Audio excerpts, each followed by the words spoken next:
Ah les gars, Lamine Yamal il veut pas arrêter son RP Neymar. Est-ce que vous vous rendez compte que le frérot les gars actuellement il sort avec Nicki Nicole, la chanteuse argentine avec qui il était en shoot pendant l'anniversaire, jusqu'à que le frérot les gars qui a fait la vidéo qui a fait 3 millions de vues où il disait que Lamine Yamal il sort avec Nicki Nicole avec des sources sûres et tout, Malou Travero, je pense que vous la connaissez. Elle est venue en commentaire dire ça. Maintenant je comprends pourquoi elle a arrêté de me suivre sans raison arrobase et bien maintenant je comprends Malou Travero les gars c'est cette meuf, vous la connaissez sur moi, elle faisait des playbacks et tout. Et Nicki Nicole les gars c'est cette meuf qui était présente lors de l'anniversaire de Yamal. Pour tous ceux qui veulent savoir les gars, elle a 24 ans. Encore une fois, Lamine Yamal les gars, il est dans les meufs âgées, je comprends pas son délire. Qui plus est les gars, dites-vous, ils étaient en train de le tailler sur le fait que vas-y, Belek elle a une taille de naine, c'est pour ça il était attiré par elle. Et la dinguerie les gars, vous savez c'est quoi? Comment ils ont fait le lien? C'est parce qu'une personne proche de Lamine Yamal et de Nicki Nicole, vous savez tout cette fameuse image les gars de Lamine Yamal avec un bisou, bon en fait c'était la même que Nicki Nicole les gars le même jour, ils ont posté ça. Moi je vous dis, Lamine Yamal les gars, il est en train de chavérer. Je sais pas pourquoi il profite trop et surtout en fait t'as vu il a le droit d'avoir une gadji les gars, ça on s'en bat les couilles. Et pourquoi c'est toujours des meufs âgées? Mais bon là il a 18 piges, il a plus d'excuses, on s'en fout.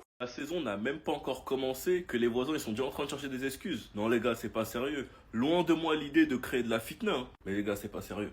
Real Madrid TV, lors de la première diffusion de la saison 2025-2026, hier, la Liga est truquée. Nous ne battons pas seulement contre nos rivaux, nous luttons contre un système. Alors que d'autres équipes ont déjà disputé 2 ou 3 matchs amicaux, nous commençons seulement l'entraînement, seulement 2 semaines de préparation. C'est un crime contre la santé des joueurs, Madrid va subir de nombreuses blessures. Il y a le PSG qui, eux, ont la Super Coupe d'Europe à jouer le 13 août, la Liga qui reprend le 15, la Liga qui reprend le 15, l'APL qui reprend le 15, la Bundes le 22, la Serie A le 23, les tirages de Champions le 28 et la Champions League qui commence le 16. Bref. Et déjà que Madrid joue sa première journée en dernier le 19, ils voulaient que la Liga fasse quoi? Décale tout leur programme pour eux? Sachant que les gars, quand c'est dans la Coupe du Monde des clubs, quand des joueurs comme Jules Koundé ont dit qu'ils étaient en train de tuer le football et qu'ils pensent à ses collègues qui vont la jouer. Puis Rafinha a dit personne n'a demandé aux joueurs s'ils étaient d'accord avec les dates. Un grand nombre de supporters ont été les premiers à expliquer que les Barcelonais sont des rageux parce qu'ils la jouent pas. Là maintenant la saison n'a même pas commencé que ça trouve déjà des excuses. Leur temps de préparation ce n'est pas normal, mais moi personnellement je vous dis depuis le départ la Coupe du Monde des clubs c'était une erreur. Et que certains clubs allaient être désavantagés, comme le Bayern qui a déjà perdu Moussiala. Enfin bref, sinon vous les gars vous en pensez quoi?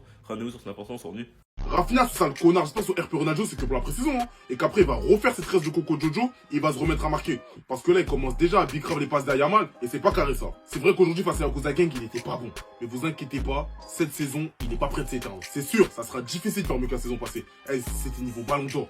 Mais il va maintenir un gros niveau. Maintenant, cette saison, moi, j'espère que Flick, il fasse plus jouer dans un rôle de numéro 10, à la place de cette enflure de Daniel Mo. Parce que lui, il aime trop aller voir l'infirmière. Dans ce rôle-là, il sera loin d'être ridicule. Techniquement, il est très bon, c'est un très bon passeur. Et sur le côté, je préfère avoir un Rashford qui est un bien meilleur dribbleur. Il va apporter plus de danger. Et lui, dans l'axe, il pourra plus décrocher, défendre, presser avec son gros volume de jeu. Cette saison, c'est la saison de Lamine. Il va prendre trop de place, il vient pour tout prendre, pour que tout le monde soit unanime sur le fait que c'est le meilleur joueur du monde. Donc, naturellement, Rafinha, il va plus se mettre en retrait, plus dans un rôle de distribution.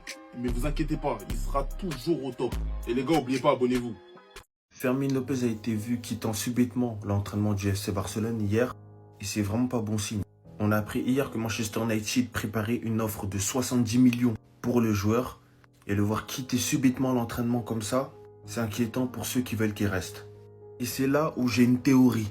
Étant donné que Hansi Flick est un grand fan de Fermín Lopez et qu'il ne souhaite pas son départ, il a dit aux joueurs de faire mine de se blesser à l'entraînement, comme ça sa valeur marchande baisse.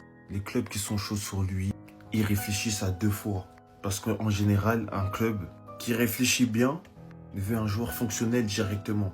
En quittant le deuxième entraînement de la journée, pour la simple et bonne raison qu'il a senti une gêne musculaire, il s'agit d'une tactique de Hansi Flick pour bloquer Deco et l'empêcher de vendre Fermín Lopez.